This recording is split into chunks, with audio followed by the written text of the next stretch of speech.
Hello বন্ধুরা, দেখো আজকে আমি চলে এসেছি আরেকটা নতুন একটা রান্নার ভিডিও নিয়ে। এটা কি কি মাছ বলো তো? ভোলা মাছ আর হচ্ছে গলদা চিংড়ি। দেখো চিংড়ি মাছের পেটে সব করার পেটে ডিম হয়েছে। আমি এই ডিমের জন্যই গলদা চিংড়িগুলো রেখেছি। ভোলা মাছের জন্য মনে হচ্ছে চিংড়ি মাছগুলো খুব ভয় পাচ্ছে, এ কারণে গুটিয়ে রয়েছে। তো চিংড়ি মাছই ভোলা মাছের গায়ে আমি লবণ হলুদ মাখিয়ে নিলাম, সুন্দর করে মাখিয়ে নিয়েছি। মাখিয়ে নেওয়ার পরে ওপাশ দিয়ে আমার কড়াইটাও প্রচণ্ড গরম হয়ে গেছে। কড়াইয়ের ভিতরে যে তেলটা ছিল তেলটা গরম হয়ে গেছে। দেখো দেখতেই পাচ্ছ মাছগুলো মনে হচ্ছে চিংড়ি মাছগুলো আমার কড়াইয়ের উপরে যাবে না বলে লুকিয়ে রয়েছে। দেখো আমার তেলটাও প্রচণ্ড গরম হয়ে গেছে।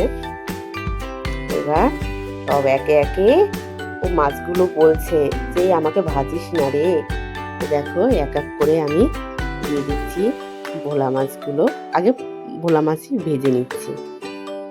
এই মাছ ভাজায় খুব একটা কষ্টকর ব্যাপার হলো কি, কষ্টকর তো না, দুঃখের বিষয় হচ্ছে মাছ ভাজতে গেলেই তেল ছিটে যায়।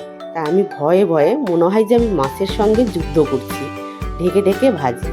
আর এই দেখো আমার বাড়িতেই লাগানো হয়েছে রসুন, দেখো তুলে নিয়ে এসেছি। দেখেছো যে কটা হয়েছিল সে কটা আবার এই যে যুদ্ধ করতে লেগে পড়েছি মাছ ভাজায়। দেখো হ্যাঁ, মোটামুটি মাছের সঙ্গে আমি এক লেভেলে যুদ্ধই করছি, যুদ্ধ করে করেই মাছ করা ভাসছি। আমি অনেক দূরে রয়েছি, দূরে থেকেই আমি কোনো রকমে উল্টিয়ে নিচ্ছি, ঢেকে ঢেকে মাছ ভাজছি। আর ওভেন আঁচটাও খুব কমিয়ে দিয়েছি, যে আমার একে একে করে মাছগুলো ভোলা মাছগুলো ভাজা হয়ে গেছে, সব করা ভেজে নিয়েছি। এবার কড়াইতে দিয়ে দিয়েছিলাম চিংড়ি মাছ। ও ডিমগুলো ভাই ছিটিস না। হ্যাঁ, চিংড়ি মাছ আবার ঢেকে দিয়েছি।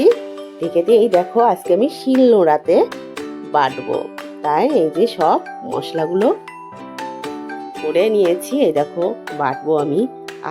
কত যে কষ্ট হবে বাটতে, কিন্তু কষ্টের থেকে বেশি মজা হবে যখন আমি খাবো মাছগুলোকে। এই দেখো আমার মশলা করাটা হয়ে গেছে। সুন্দর করে পেঁয়াজ আমি দিয়েছি কিছুটা ফোড়নে দেবো বলে।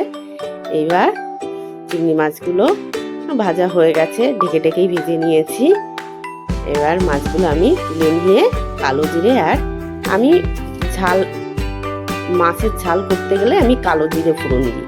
কালো জিরে দিয়ে পেঁয়াজ দিয়ে ভালো করে ভেজে এবার সব মশলাগুলো দিয়ে দিয়েছি। দিয়ে সুন্দর করে মশলাগুলোকে আমি একটু কষিয়ে নেব। কষিয়ে নেওয়ার পরে কি করবে, এই যে একটু ঢেকে দিয়েছিলাম, এই যে একটু ঢেকে দিচ্ছি। ঢেকে দেওয়ার পরে কালারটা দেখো কি সুন্দর এসছে, আর গায়ে থেকে বেশ তেলটাও ছাড়িয়ে গেছে। এবার জল দিয়ে দিয়েছি, কষিয়ে খানিকটা জল দিয়েছি, দিয়ে এবার ভালো করে টকবক করে বেশ ফুটিয়ে নেব।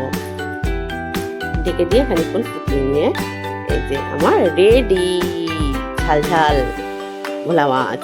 কি সুন্দর লাগছে দেখতে, মনে হচ্ছে এখনই খেয়ে নিই আমি কড়াই থেকে। আর এ পাশে ওই মশলা, ওই একই মশলা একটু কড়াইতে দিয়েছিলাম, আর এক পাশের একটা কড়াইতে দিয়ে দিয়েছি। দিয়ে এবার আলাদা করেই আমি রান্না করছি, একসাথে আর পাইকারি রান্না করিনি, কিন্তু আমি আলাদাই কড়াইতে দিয়ে এই যে রান্না করেছি।